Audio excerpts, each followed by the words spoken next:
This is a Reconstructionist radio production. Please visit GaryNorth.com/freebooks to download this book as a PDF. Through New Eyes. Developing a Biblical View of the World. James B. Jordan. Copyright 1988. Published by Wogelmuth and Hyatt. Brentwood, Tennessee. Glorious things of thee are spoken, Zion, city of our God.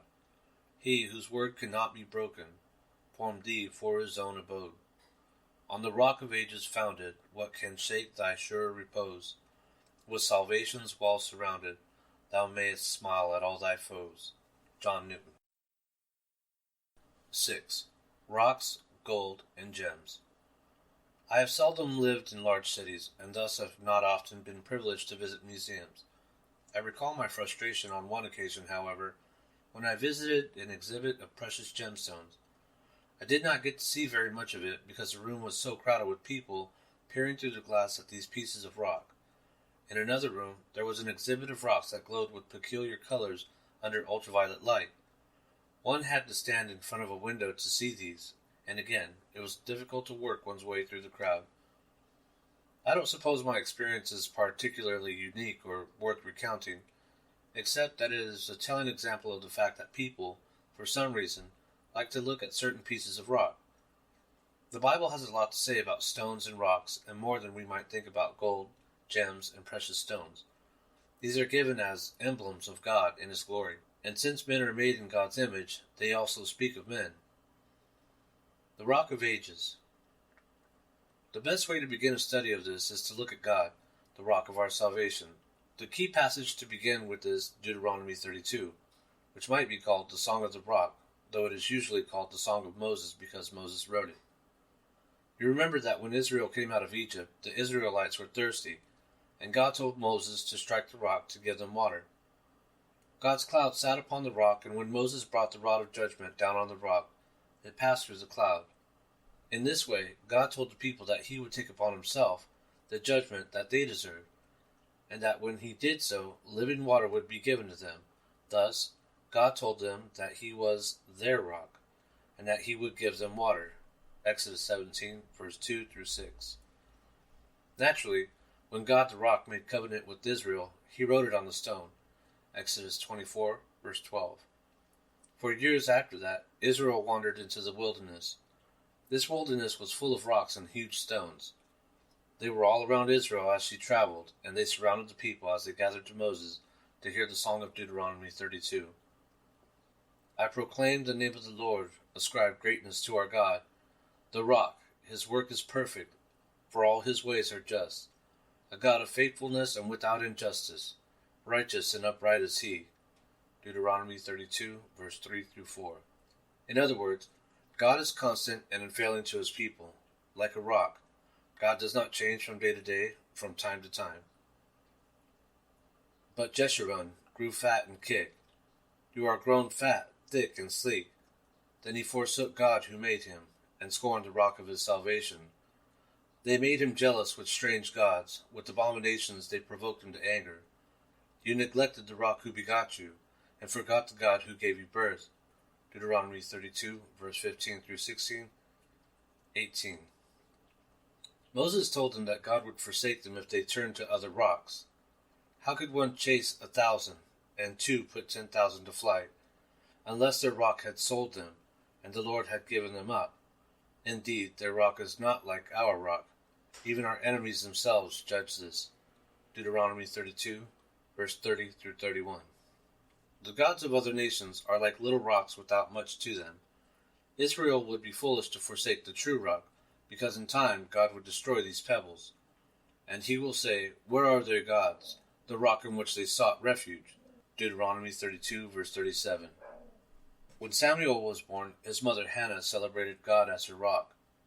There is no one holy like the Lord. Indeed, there is no one besides thee, nor is there any rock like our God. 1 Samuel 2, verse 2. David also celebrated God as his rock. The Lord is my rock and my fortress, and my deliverer, my God, my rock in whom I take refuge. For who is God besides the Lord, and who is a rock besides our God? The Lord lives, and blessed be my rock. and exalted be God, the rock of my salvation. 2 Samuel 22, verse 2 through 3, 32, 47. 2 Samuel 23, verse 1 through 5. The Psalter abounds in references to God as our rock. To thee, O Lord, I call, my rock, do not be deaf to me. Psalm 28, verse 1. Incline thine ear to me, rescue me quickly. Be thou to me a rock of strength, a stronghold to save me. For thou art my rock and my fortress.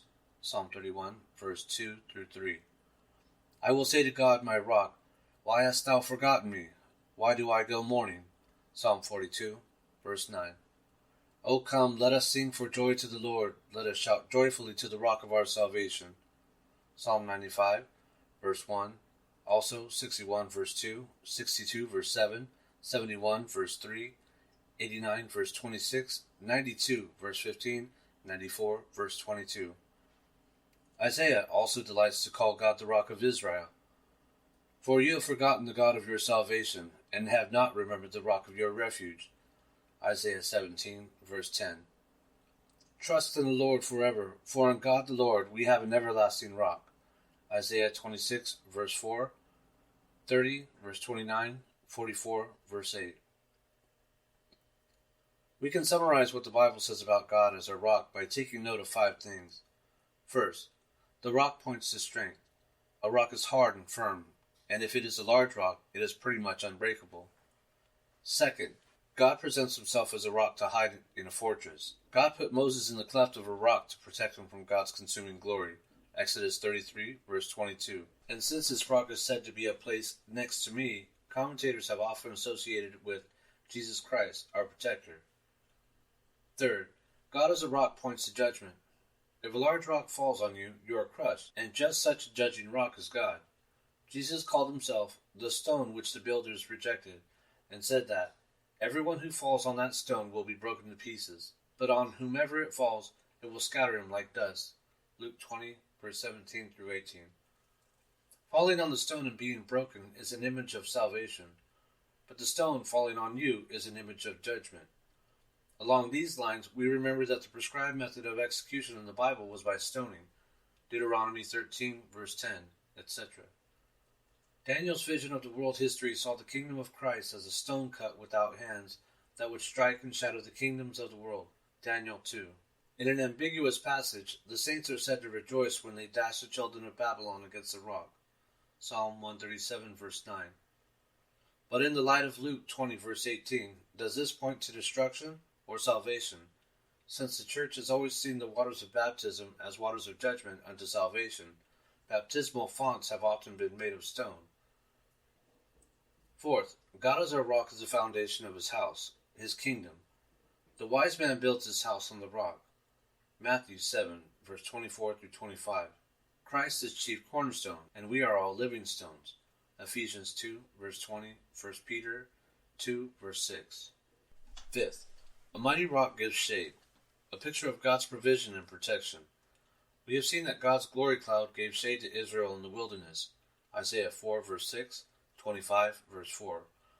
A large shade-giving rock is like this cloud, in shape and function. God's people, as his images, are also like rocks. God is a great rock, and we are all little rocks. We have already mentioned how we as living stones are built on God as our foundation, his living temple. Isaiah 32, verse 2 speaks of how Christians minister to one another as rocks. Each will be like a refuge from the wind, and a shelter from the storm, like streams of water in a dry country, like the shade of a huge rock in a parched land. The best-known passage that speaks of this is Matthew 16, verse 18. And I say to you that you are Peter, and upon this rock I will build my church. The name Peter means rock, but it is not the same as the word for the rock upon which Christ builds his church. That second word means great rock, or bedrock, foundation. Thus, Peter is a little rock, a chip off the true rock, as it were. The stones of Havilah. The first stones mentioned in the Bible are those of Havilah, a land downstream from Eden. Now a river flowed out of Eden to water the garden, and from there it divided and became 4 rivers. The name of the first is Gishon. It flows around the whole land of Havilah, where there is gold, and the gold of the land is good. The bdellium and the onyx stone are there. Genesis 2, verse 10 through 12. Eden is a land of food, and the outlying lands are lands of other raw materials. The Bible conceives of commerce between these lands so that those of Adam's descendants who lived in Eden would have to engage in trade with those who have moved downstream to Havilah. In this way, precious stones would be brought from Havilah back to Eden to adorn the sanctuary. When Israel came out of Egypt, she sojourned in the land of Havilah, while the tabernacle and the high priest garments were made. Genesis 25, verse 18. Here in this land of rocks were made many items of gold and onyx. Indeed, the only reference in the Bible to the onyx stone outside of Genesis 2 is in connection with the high priest's garments. The shoulder stones of the ephod were made of onyx and had the names of the 12 tribes put upon them. Exodus 25, verse 7, 28, verse 9 through 12. No one knows what bdellium is supposed to be. The only other reference to it in the Bible is Numbers 11, verse 7, where we are told that the manna was the color of bdellium. Since manna was white, Exodus 16, verse 31, the bdellium was also white. Notice that Israel only ate manna while she was in the wilderness of Havilah, the land of bdellium.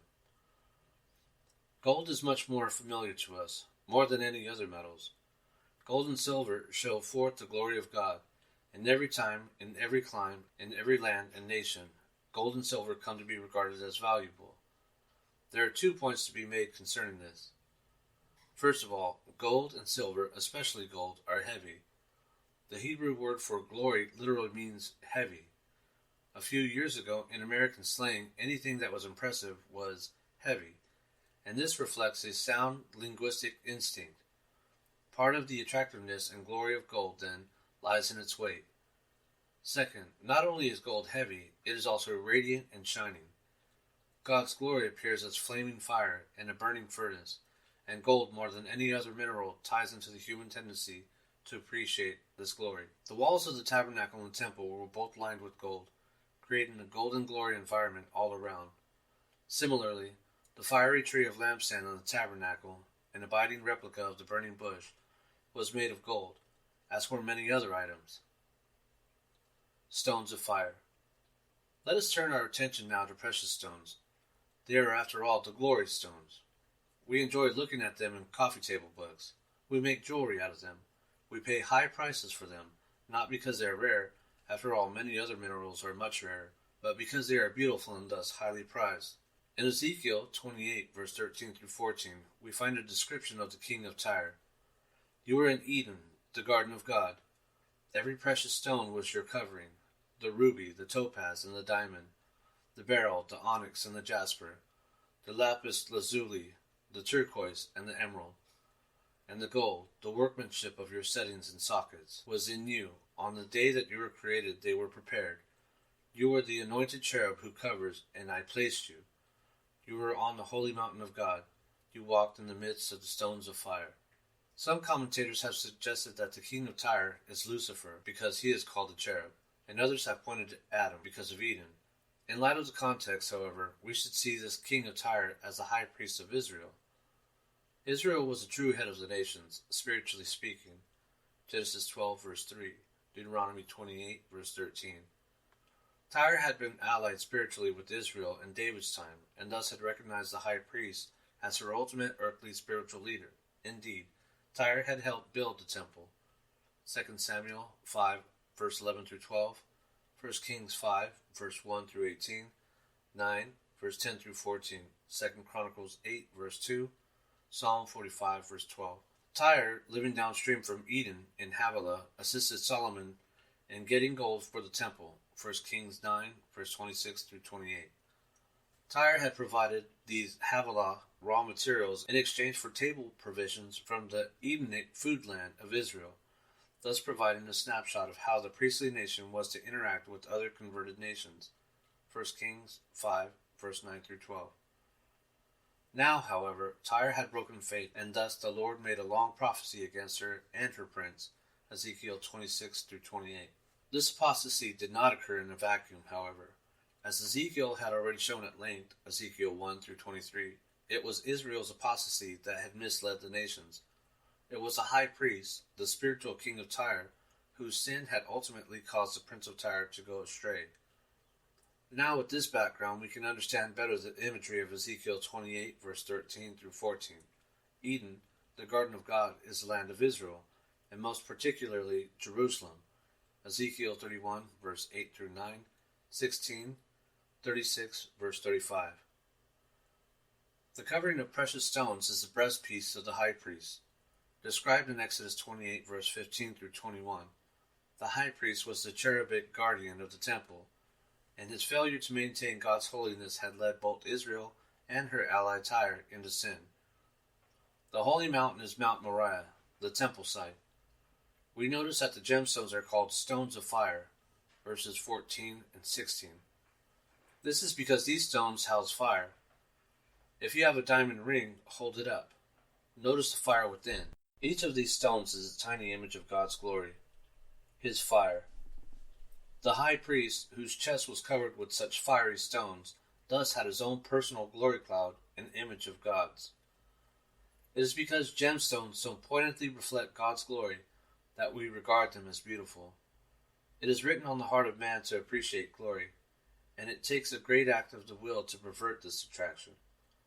We delight in a beautiful sunset, in the sound of rushing water, and in gemstones, because each of these images the very glory of God himself. Fallen man may not want God, but he does not want God's glory. Not only can we see gemstones as frozen pieces of glory, but we can also see them as frozen pieces of the rainbow.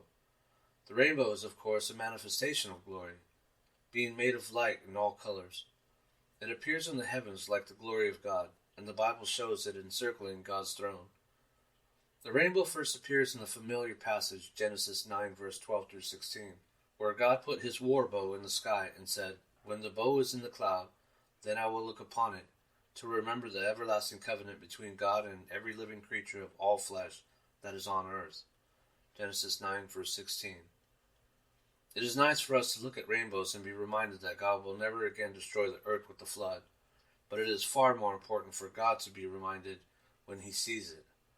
Of course, God does not need to be reminded of anything, but he has chosen to do things this way for our comfort. But does God only see this rainbow when it rains?